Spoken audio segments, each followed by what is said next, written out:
Tiruvuru TDP MLA Kolikapudi Srinivas మరొకసారి హల్చల్ చేశారు. ఇద్దరు టీడీపీ కార్యకర్తల మధ్య నిన్న జరిగిన కొట్లాట విషయంలో తిరువూరు పోలీస్ స్టేషన్ వెళ్లి హంగామా చేశారు.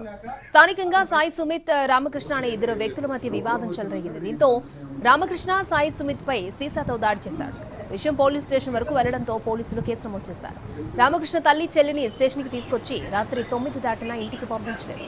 దీంతో స్టేషన్ కు వెళ్లిన ఎమ్మెల్యే కొలికిపూడి శ్రీనివాస్ పోలీసుల తీరుపై మండిపడ్డారు. అక్రమ కేసులు పెడుతున్నారంటూ ఫైర్ అయిన ఎమ్మెల్యే పోలీసులే గంజాయి అమ్మకాలకు కొమ్ము కాస్తున్నారని ఆగ్రహం వ్యక్తం చేశారు.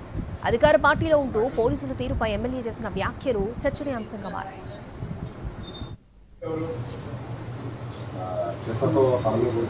10 మంది వచ్చి రామకృష్ణ మీద పడ్డారు. వాళ్ళు తీసుకొచ్చిన సీసాతో రామకృష్ణ కొట్టారు. గుర్తు పట్టుకుని పిసుకుతున్నారు. 10 మంది దాడి చేస్తే తనని కాపాడుకోవడానికి రామకృష్ణ ఆ సీసాతో కొట్టాడు. ఈ సంఘటన మొత్తం జరిగింది రామకృష్ణ ఇంటి దగ్గర. రామకృష్ణ ఇంటి దగ్గరికి ఈ 10 మంది ఎందుకు వచ్చారు?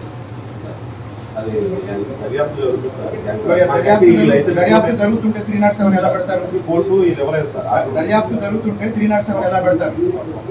ఇదే రామకృష్ణ మీద నెల రోజుల క్రితం, నెలన్నర క్రితం హత్యా ప్రయత్నం జరిగితే మీరు కేసు ఎందుకు పెట్టలేదు? స్టేషన్లో ఇచ్చారు. మీరు కేసు ఎందుకు పెట్టలేదు?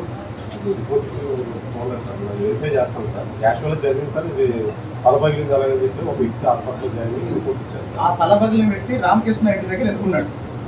అదే సార్, అది ఆ తలపగిలిన వ్యక్తి కాదండి. ఇప్పుడు మా ఇంట్లో దొంగలు వచ్చారు, మేము ఆత్మరక్షణ కోసం దొంగల నుంచి కాపాడుకోవడం కోసం కొడితే దొంగ తలపగిలింది. ఇప్పుడు ఎవరిని అరెస్ట్ చేస్తారు? మనకి ఈయన రిపోర్ట్ ఇవ్వలేదు సార్. ఇప్పుడు ఎవరిని అరెస్ట్ చేస్తారు? ఈయన వచ్చి రిపోర్ట్ ఇవ్వలేదు సార్. రామకృష్ణ రిపోర్ట్ ఇవ్వలేదు సార్. డెబ్బై ఇంజూర్డ్ పర్సన్ హాస్పిటల్లో రిపోర్ట్ ఇచ్చారు, కేసు కట్టారు సార్. తర్వాత ఆయన మనకి వచ్చి ఇక్కడ స్టేషన్కి వచ్చి విషయం చెప్పడం కానీ ఏమీ జరగలేదు. ఎందుకు జరగలేదంటే 2 నెలల క్రితం రామకృష్ణ మీద హత్యా ప్రయత్నం జరిగితే మీకు కంప్లైంట్ ఇస్తే మీరు ఎవరిని పట్టించుకోలేదు. మీ మీద నమ్మకం లేదు. మీ మీద నమ్మకం లేక కనీసం నా దగ్గరికి మరి రాలేదు సార్. కంప్లైంట్ ఇచ్చిన తర్వాత స్టేషన్లో ఏదైనా యాక్షన్ కనుక ఫర్దర్గా సర్కిల్ ఆఫీస్కి వచ్చి చెప్తారు సార్. మరి అట్లా కూడా నాకేమీ ఇన్ఫార్మ్ చేయలేదు. అందరూ సర్కిల్ ఆఫీస్ మీ దగ్గర రాలేదు కదండి. ఎవరైనా ఎస్ఐ దగ్గరికి వస్తారు. అవును సార్. ఎస్ఐ న్యాయం చేయాలి. సబ్సిక్వెంట్ గా మా దగ్గరికి వచ్చి కంప్లైంట్ ఇస్తారు సార్. ఒకవేళ ఎస్ఐ దగ్గర జరగలేదు అని అనుకుంటే కనుక మేము ఎలా కంప్లైంట్ ఇచ్చాము, దీని మీద ఎటువంటి చర్య తీసుకుని రాలని చెప్పి ఫర్దర్ గా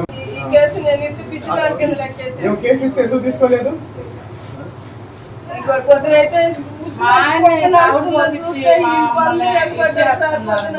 వాళ్ళని కొట్టారు, వాడు మీ దగ్గరికి వచ్చారు, మీరు ఎందుకు కంప్లైంట్ తీసుకోలేదు?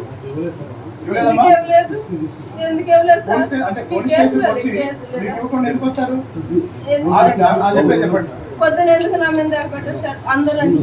తలపగిలిన కంప్లైంట్ తీసుకోలేదు అంటే ఏం చేస్తున్నారు? మరి కేసు కట్టారండి, కానీ కొట్టిన వాళ్ళని ఏమైనా తీసుకొచ్చారా? మరి వీళ్ళకి నోటీసులు ఇవ్వలేదే? కాదు, వీళ్ళు ఎందుకు తీసుకొచ్చారు? వీళ్ళకి ఎందుకు నోటీస్ ఇవ్వలేదు? వాళ్ళు మాట్లాడారు సార్. ఆ పోలీసు వాళ్ళ దగ్గర ఉన్నదాలని చెప్పి అసలు ఏం జరిగిందో కనుక్కుంటారు.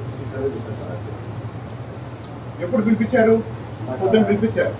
ఇప్పుడు దాకా 9 దాకా 10 దాకా ఎందుకు ఉంచారు? మరి గంజాయి తీసుకొచ్చి అమ్ముతారా లేదా పిల్లల్ని బెదిరించి వాళ్ళ